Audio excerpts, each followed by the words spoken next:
And welcome back to my channel code with Lakshu.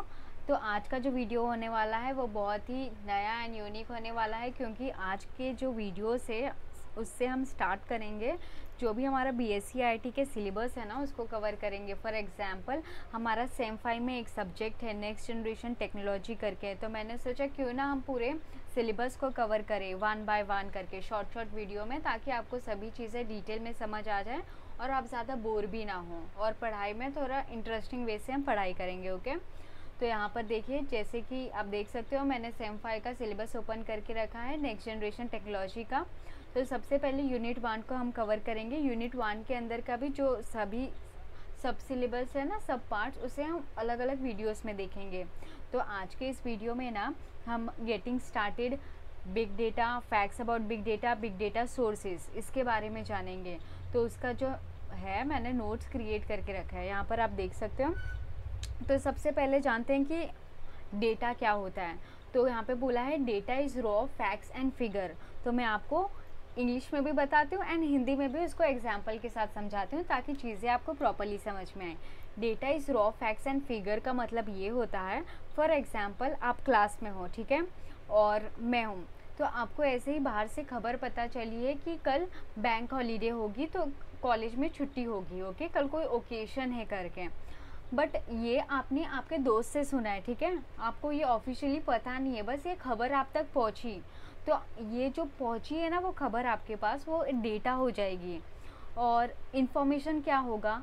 Information वो होगा कि वही न्यूज़ जो आपका फ्रेंड ने आपको बताया था, या फिर आपकी फ्रेंड ने जो आपको बताया था कि कल बैंक हॉलीडे है तो कल कॉलेज बंद रहेगी या चालू रहेगी, वो बात वही अगर आपके मैम ने आपको बोला कि हाँ कल बैंक हॉलीडे है, तो उस ओकेशन में जो आपका कॉलेज होगा या स्कूल होगी वो बंद होगी, तो ये इन्फॉर्मेशन हो गया, क्योंकि ये प्रोसेस डेटा हो गया। पहले वाला तो उड़ती खबर आई थी, दूसरे वाले में क्या हो गया कि वो इन्फॉर्मेशन था, वो डायरेक्ट प्रिंसिपल के पास पहुंची, प्रिंसिपल ने फिर अपना डिसीजन दिया होगा, उसके बाद मैम तक पहुंचे। तो यहाँ पे देखिए ये प्रोसेस क्या हो रही है, वो डेटा जो था ऐसी उड़ती खबर वो यहाँ पे प्रोसेस हो रही है, उसके बाद आप तक पहुंची, राइट। तो उसे कहते हैं इंफॉर्मेशन। ओके, डेटाबेस क्या होता है, जहाँ पर जो हम ये अपना जो इंफॉर्मेशन होते हैं ना उसे स्टोर करते हैं, या फिर आप डेटा भी कह सकते हो।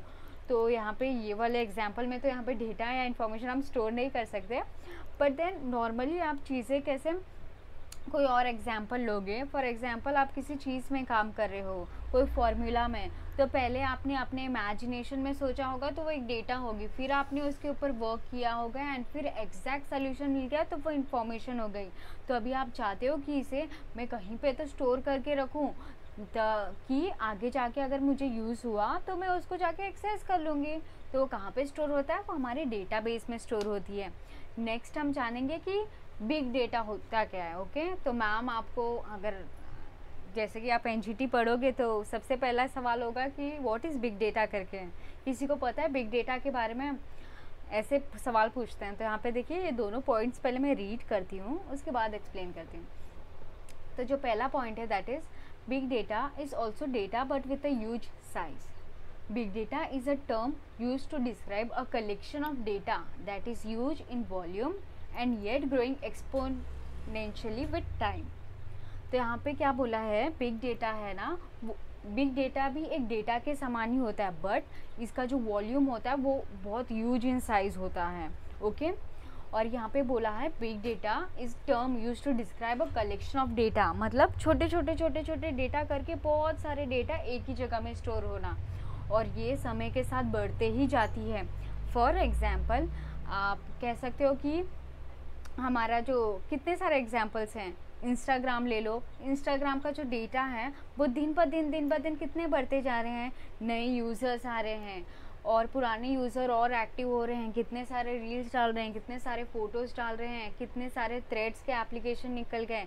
तो ये सभी इंसान का जो डेटा, हर एक इंसान लॉगिन कर रहा है, हर एक इंसान थ्रेड के ऐप में जा रहा है इंस्टाग्राम के थ्रू, तो ये सारा चीज़ ना कनेक्टेड होता है और उनके डेटाबेस में स्टोर होते जाती है। तो आप सोच ही सकते हो, इमेजिन करो कि ये डेटा, पहले इंस्टाग्राम कितनी छोटी थी, ज़्यादा लोग को पता नहीं था, बट जैसे ही कैसे ज़माना बदलते जा रहा है, सभी लोग एक्टिव होते जा रहे हैं, इंस्टाग्राम भी वायरल होते जा रहा है, कितने लोग नए आ रहे हैं, कितने लोग इसे बिजनेस के थ्रू यूज़ कर रहे हैं। तो वो जो डेटा है वो देखिए बढ़ते ही जा रही है, बढ़ते ही जा रही है।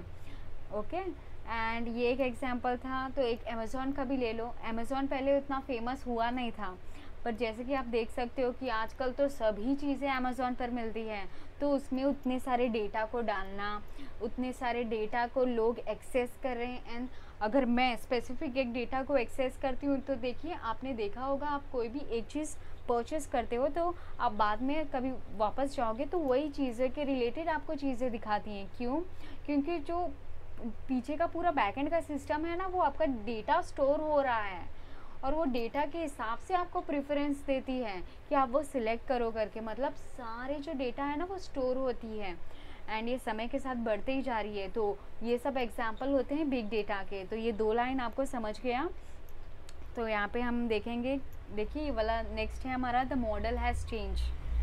ओके, इसका अर्थ है पहले के ज़माने और अभी के ज़माने में बहुत फ़र्क है।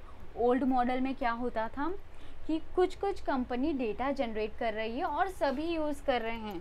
फॉर एग्ज़ाम्पल, पहले के आप देख सकते हो जैसे कि न्यूज़ चैनल थे, तो वो क्या करते थे कि वो खुद ही न्यूज़ कैसे जाके कैसे सभी इंफॉर्मेशन कलेक्ट करते थे और फिर अपने जो यूज़र्स हैं या फिर जो उनके क्लाइंट्स हैं जो उन्हें देखते थे, उनको वो डेटा मिल जाती थी। तो यहाँ पे क्या हो रहा था, वो कंपनी मेहनत कर रही है, वो कंपनी डेटा को खोज रही है, उसके बाद बाकी सभी लोग वो डेटा को यूज़ कर रहे हैं।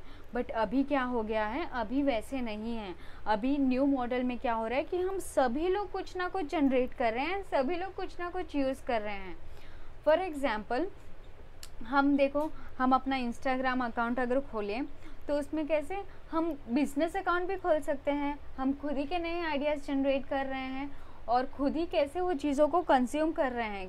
फॉर एग्जांपल, हमारा बिजनेस अकाउंट है वो तो एक साइड में हो गई, पर हम इंस्टाग्राम को ये चीज़ के लिए भी यूज़ कर रहे हैं कि हम अपने बिजनेस अकाउंट को कैसे ग्रोथ कर सकें। तो आप क्या कर रहे हो, 2 काम एक साथ कर रहे हो। आप खुद भी कंटेंट जो डेटा है उसको जनरेट कर रहे हो और उसको आप कंज्यूम भी कर रहे हो। लेकिन पहले के ज़माने में ऐसे नहीं होता था। जो ओल्ड मॉडल थी ना, वहाँ पे कुछ कुछ कंपनियां हैं ना वो डेटा जनरेट करती थी और बाकी सभी उसे यूज़ करते थे। न्यूज़पेपर का बहुत अच्छा एग्जाम्पल है, ओके, ओल्ड मॉडल में। एंड देन नेक्स्ट है सोर्सेज ऑफ बिग डेटा, कि कहाँ कहाँ से बिग डेटा जनरेट हो रही है, कौन कौन से प्लेटफॉर्म से।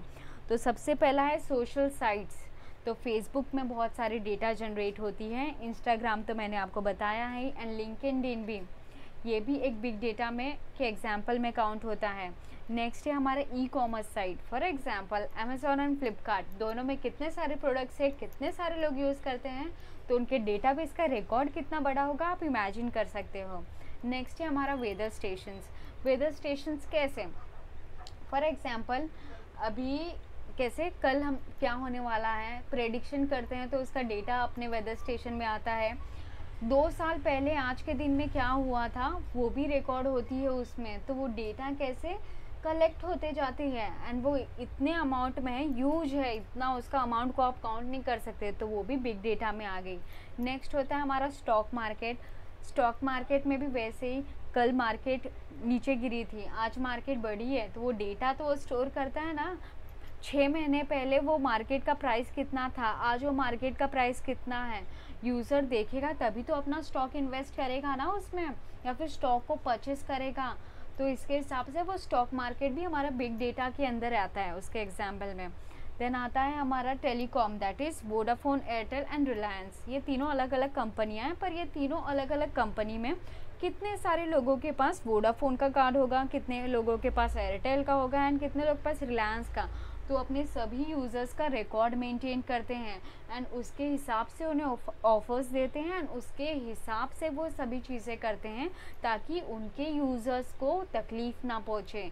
ये सारे सोर्सेज थे बिग डेटा के। तो आज के इस वीडियो में हमने हमारा जो यूनिट 1 का कुछ पार्ट्स देखे, that is getting started. Big data क्या होता है, बिग डेटा के बारे में फैक्ट्स क्या होती हैं, बिग डेटा के सोर्सेज क्या हैं। नेक्स्ट वाले वीडियो में आगे का हम देखेंगे कि 3 V's ऑफ बिग डेटा क्या होता है, डिटेल में जानेंगे उसे। ओके, तो अगर आपको कुछ वीडियो के रिलेटेड डाउट या इशू रहेगी आज के वीडियो के बारे में, तो feel free to comment me in the comment section. And मैं ये जो नोट्स बनाई हूँ इसको मैं डिस्क्रिप्शन में दे दूँगी, तो आप जब एग्ज़ाम में मतलब पढ़ाई करोगे तब यूज़ कर सकते हो, राइट। मुझे बाद में थैंक यू कह देना। And thank you for watching this video.